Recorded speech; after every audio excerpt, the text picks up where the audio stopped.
Hello, welcome back to 1 Year into Wellness. Finn and Lydia here. And today we have our beginner's guide to ashwagandha and the adaptogens. So in this episode, we are going to be talking about that beginner's guide to ashwagandha and the adaptogens. We're going to talk about the best adaptogens for the nervous system. We're going to talk about best adaptogenic herbs for stress. We're going to talk about the effect of ashwagandha on females. And then we're going to talk about the downsides of ashwagandha as well. So starting with our beginner's guide to ashwagandha and adaptogens, what are the most important things that people need to know when they're coming into this world of adaptogens? So the thing you really need to learn about adaptogens is that they are different in their nature. To give you a good framework for adaptogens, what they are doing is helping your body to adapt to changes in your environment that lead to triggers in our limbic system, stress triggers, stress responses, stress hormone production, and then the concomitant downsides in terms of biological effect, in terms of disruption of blood sugar, all those bits and bobs. But basically the adaptogens, what happens, you come into an environment where you have a change in noise, light, like density of people, anything that's out of your comfort zone, essentially. This triggers our stress response. And our stress response in the short term is a useful thing. Our stress response, our fight and flight stress response, helps us to get away from dangers, immediate dangers. You know, somebody beeping a horn as we're about to cross the road, that's a really useful thing. You, oh, what? And you step back. The longer term and chronic results of that stress, unfortunately, because we're all living in these urban environments where there is just chronic stress, whether it's electromagnetic frequencies, whether it's just people and noise and density and all those sorts of things, and blue light and screens, all this sort of stuff. All these things are making so this very finely tuned stress response, which is designed to peak and trough in these short phases, is now spiking kind of constantly throughout the day. So our body never gets a chance to come out of that fight or flight state. And chronic stress is one of the most deleterious things. And we know it's behind all of the inflammatory disorders that lead to most of the major, degenerative diseases and deaths in the Western world. And so adaptogens help us to, if we are really, really stressed, they help bring us out of that stress. But also if we're really low and really lethargic as our response to perhaps stress, they help to energize us? Exactly, and that's the critical thing to define an adaptogen. It's a regulator. It's not just a stimulant, and it's not just an anxiolytic or nervine. It actually helps to bring us up if we're down and down if we're up, and help to balance or regulate our nervous system response to stress so that we can have a healthy stress response. The thing is, when we look at adaptogens, we also look at, because there's a big group of them, it's a big group of herbs, including ashwagandha, rhodiola, holy basil, lemon balm, some people would say cordyceps, most people would say reishi, Siberian ginseng, panax ginseng. Those are the biggies. And there's lots of maybe they're adaptogens, maybe they're not, chaga, etc. And the thing is to recognize that each of those herbs or medicinal mushrooms have confer different properties. So some of them are more tonic, some of them are more calming. Each of them is probably beneficial for most people. So you can't go very far wrong with adaptogens. They're not like medicinal or medical drugs. They really are, they're supportive in general to the biology. But depending on your stress response, and I find this is a really good way for people to kind of break it down. We usually have our stress responses defined as either we go towards anger, or we go towards high state panicky anxiety, like up in our head, or we go towards depression. Now, all of us have some of all of those three responses, but in general terms, we'll default to one. Mine is anger. Yours is? Anxiety. There you go. So, and we know that those different herbs will suit different types of stress responses, because let's say for me, that anger stress response is something of like a male stress response, like a very testosterone-ish sort of anger, sort of stress response. And so for me, what I don't need is a herb like ashwagandha, actually, that pushes more of that testosterone male masculine quality. I need quietening feminine herbs like reishi, like holy basil, like Siberian ginseng.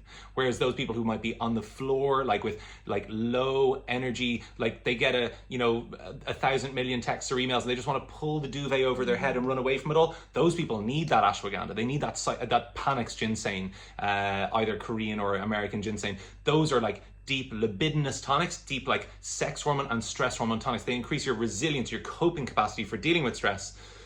And there's also an end point where you go like, okay, I've done that now, and now I move on to the next thing. So the idea is these aren't like chronic herbs that you take chronically. You take them phasically as your body, as you listen to your body, your body's changing response to the environment and changing response to stress. So what you're saying is that they're really individual. Very individual. And you need to understand your personality, how your response to stress is, and then how to use them in the different phases that you're in. Right? Exactly. I hope that makes sense. Yeah. And so ashwagandha specifically, just to go we're going to go into deeper detail later, but just the basics. If someone's coming to this and they're like, well, what are the qualities of ashwagandha? What would be the kind of top 3 qualities, top 3 uses maybe? So ashwagandha is known for in its traditional use in Ayurvedic medicine, Indian herbal medicine, where it's been used for centuries.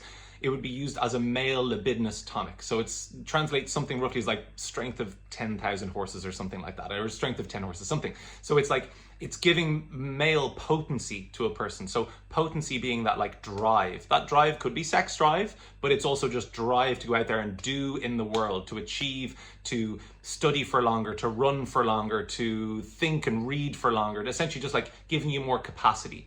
It's not necessarily, unless it's depending on the person, it's not necessarily a calming herb, but people who are like tired and wired, like really like on the floor but like wired, often they can find ashwagandha calming because it's an adaptogen, right? So it adapts the body's stress response.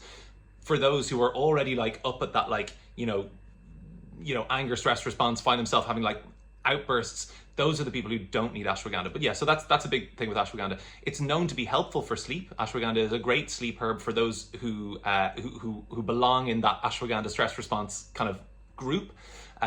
It's also great for helping to recover from workouts and helping to build strength and build muscle.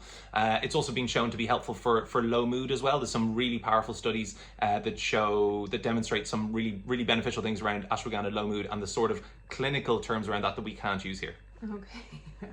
So if you are coming to adaptogens because you are looking at regulating your nervous system, if you know that you're someone who is suffering from chronic stress and nervous system stuff is either over-regulated or under-regulated in some kind of a way, what are the best ones that you would go to? What would you reach for first? I think probably if I'm picking like my top 3, it's probably like rhodiola. Rhodiola is a little bit like ashwagandha. It's a little bit of a male tonic, but a little bit gentler. So it has this potential to increase athletic performance. It helps oxygenation of tissue. Anything that improves oxygenation of tissue is going to reduce biological stress, reducing hypoxia, improving cell turnover, improving the quality of blood flow to cells, and improving the oxygen essentially to drive ATP production. So rhodiola is a biggie. I think Siberian ginseng is probably my next one, because our nervous system is, largely, like I said, in a wired state, and Siberian ginseng is a lovely quietening herb. Siberian ginseng it's also known as like a false ginseng, Eleutherococcus, it's its other kind of like Latin name, and false ginseng, i.e. it doesn't contain what's called ginsenosides, which are the kind of pushy ones that you get in Panax ginseng. It contains eleutherocytes, which are generally kind of more regulating. It's a more feminine quality herb, if I'm honest, and I think Siberian ginseng is probably my next one. The third one, I think probably holy basil.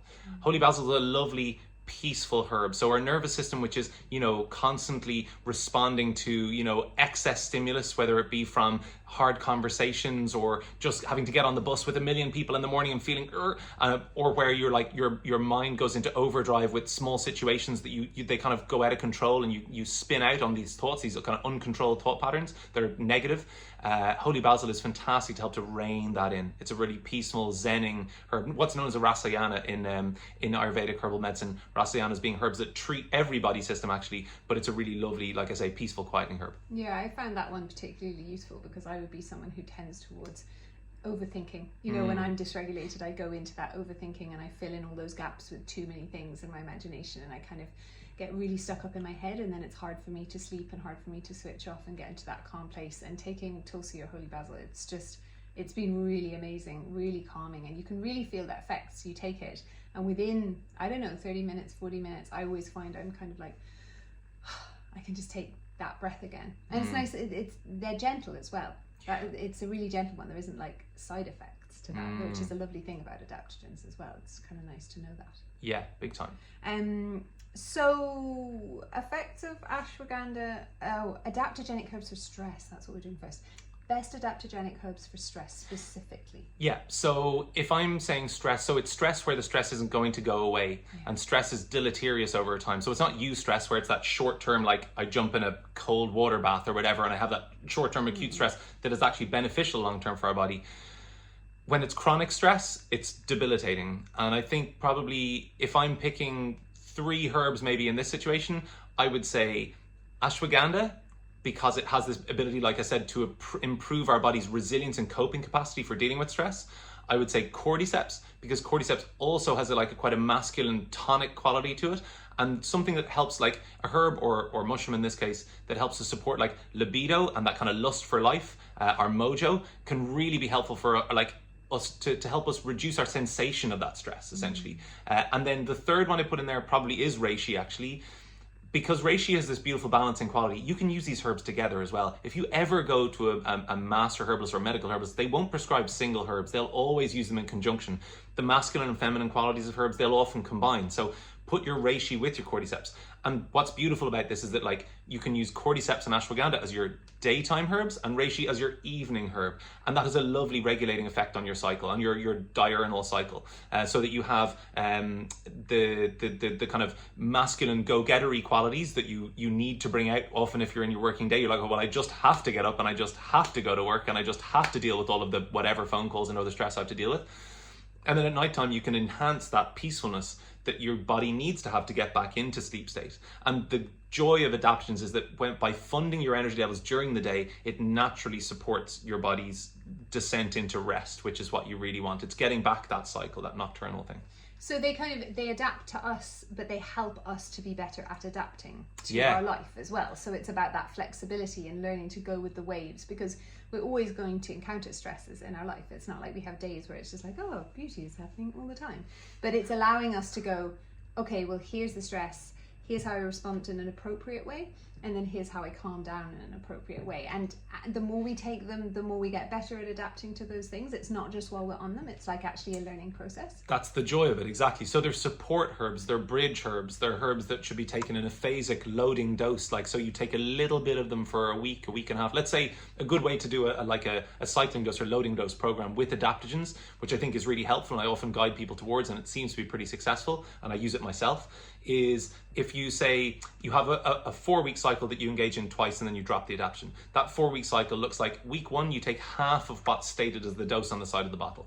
Week 2, you take the stated dose on the side of the bottle. Week 3, you take double that dose, and week 4, you take a full rest. So it's 1, 2, 3, 4, 1, 2, 3, 4. Oh, nice. And that your body getting like a little tiny taste of what it needs, followed by a real flood of it, gives it, for whatever reason, gives it this sort of flooding effect that allows it to go, okay, now I really know what I'm doing with this. And then you take the support away, and then your body is challenged to go like, okay, well, what do I feel like when I'm off this? How do I cope with this thing? And that's how workouts work. It's how cold plunges work.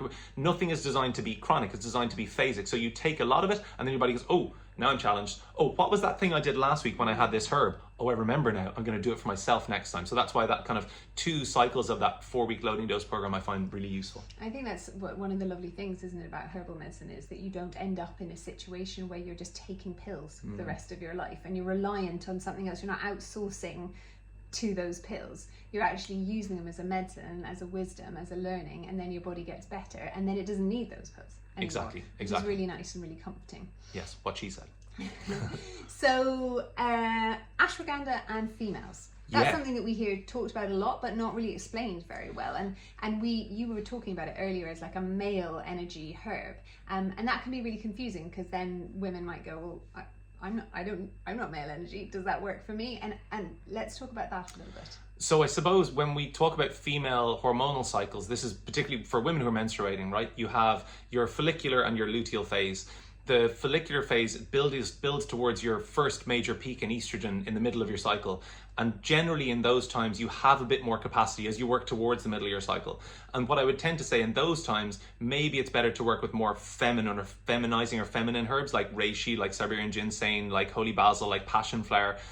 But as the body goes towards the end of the luteal phase, when it gets to shedding, there can often be a much more emotional vulnerability there, much more of, essentially it's tougher to be in the world where your day doesn't change, but your cycle has changed. And so who you are hormonally has really fundamentally changed. And so in those times, maybe that's what I'd reach for the ashwagandha, the cordyceps, the ones that give that capacity, that give that strength and resilience. In times where you aren't able to take time for yourself, but can allow you to get through those stresses, to reduce specifically that biological damaging effect of stress that can disrupt female hormonal cycles as much as anything else, right? It's that sun and moon kind of thing, right? So it's helped helping to support you to live within your cycles in a way that doesn't leave you to end up with depletion. Exactly. Is that right? That's literally exactly it. Yeah. Okay. And that's really interesting, I think, because it's so, you know, when you don't understand these things, or when you don't know into them a lot, you hear these sound bites that you see on the internet and you're like, oh, well, that's not for me.